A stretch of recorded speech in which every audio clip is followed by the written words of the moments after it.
کبھی کبھی محفل میں بیٹھے ہوئے شیخ وجیہ الدین اطاری رحمۃ اللہ علیہ جملہ کہا کرتے تھے علی متقی سے، کہتے تھے ظاہر شریعت پہ ایسی نظر ہونی چاہیے جیسی شیخ علی متقی کی، اور حقائق پہ ایسی نظر ہونی چاہیے جیسی ہمارے پیر یعنی شیخ محمد غوث گوالیاری شتاری رحمۃ اللہ کی نظر۔ شیخ وجیہ الدین بڑے بڑے علامہ آپ کے آگے اپنے سر کو جھکاتے تھے اور آپ کی تعریف کرتے تھے۔ شاہ عبدالحق محدث دہلوی رحمۃ اللہ علیہ ایک بہت بڑا نام ہے، حدیث کی چین آپ تک ختم ہوتی ہے، آپ نے حدیث کے علم کو عام کیا، آپ بھی مجدد ہیں، کیوں؟ آپ نے حدیث کے علم کو عام کیا۔ اخبار الاخیار آپ نے لکھی، اس کے اندر آپ نے اولیاء کا تذکرہ کیا۔ میں بھی کوشش کر رہا ہوں، 65 تک تو لکھ چکا ہوں، اللہ تعالیٰ اس صحیح کو قبول کرے۔ انتصاب و اعتقاد در تصوف بشیخ محمد غوث بود اگرچہ مرید جائے دیگر بود۔ آپ کی اعتقاد اور انتصاب جو ہے تصوف میں شیخ محمد غوث گوالیاری سے ہے، یہ لکھ رہے ہیں شاہ عبدالحق محدث دہلوی رحمہ اللہ، اور اس اعتقاد اور انتصاب پہ ان کو ناز تھا۔ می فرمودن کہ قبل از ملاقات شیخ خبر از خدا نداشتم، مرا کہ بخدا رسانید شیخ محمد غوث بود۔ مجھے ان سے ملاقات کرنے سے پہلے کوئی خبر نہیں تھی، مجھے خدا تک پہنچایا تو شیخ محمد غوث نے پہنچایا۔ یہ شاہ عبدالحق محدث دہلوی رحمہ اللہ کریں گے، شاہ وجیہ الدین کا یہ جملہ تھا۔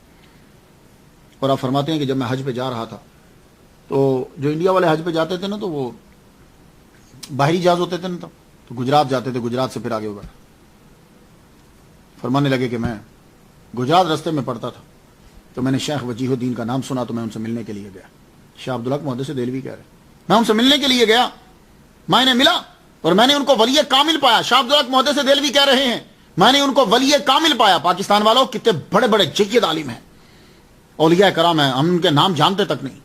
شاہ عبدالحق محدث دہلوی جیسا ایک بڑا عظیم نام جس کی تعریف کر رہا کوئی تو ہستی ہوگی، وہ کہتے ہیں کہ آپ ولی کامل تھے، ریاضت بہت کرتے تھے، لکھنا پڑھنا آپ کا محبوب مشغلہ تھا، علم سلوک میں آپ کی شیخ محمد غوث گوالیاری رحمۃ اللہ علیہ سے عقیدت اور نسبت۔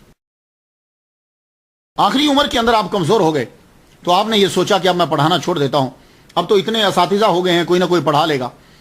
آپ نے جب یہ پڑھانا چھوڑا تو آپ زیادہ تر آخری عمر میں حدیث پڑھایا کرتے تھے، باقی یہ معقول چھوڑ دی، منقول پہ زیادہ توجہ ہوتی تھی، حدیث آپ پڑھایا کرتے تھے۔ اب ظاہر ہے اس دور کے اندر جو حدیث پڑھاتے تھے تو پرانے دور کے اندر کوئی حدیث جب پڑھی جاتی تو خود بھی روتے رہتے تھے۔ میں نے تو ایسے ایسے بھی اساتذہ دیکھے ہیں، ایک حدیث ہے روتے جا رہے ہیں روتے جا رہے ہیں، ہچکیاں بن جاتی تھی۔ ایک حدیث پورے سبق میں ہوئی تو آپ جو پیار اور محبت سے حدیث پڑھاتے تھے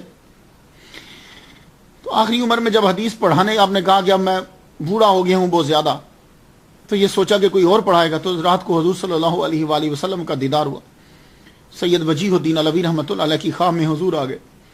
معلوم ہے کیا فرماتے ہیں؟ کہنے لگے وجیہ الدین جب تم حدیث پڑھاتے ہو نا ہم تیرے درس کو سنتے ہیں، تیرے حلقے میں بیٹھتے ہیں سنتے۔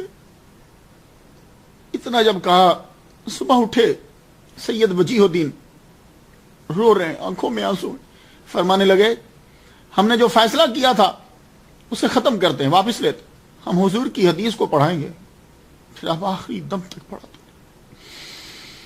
جن کے درس کے اندر حضور صلی اللہ علیہ وسلم تشریف لاتے ہوں اس درس کا عالم کیا ہوگا، اس مدرسے کا عالم کیا ہوگا، اور ان شاگردوں کا عالم کیا ہوگا۔ 902 میں آپ کی ولادت ہوئی اور 997 کے اندر جو ہے وہ آپ کا وصال ہوا۔ خیر گاڈ نوز بیٹر۔ شاہ عبدالحق محدث دہلوی نے ویسے 997 کہا ہے، پورا گجرات افسردہ ہو گیا۔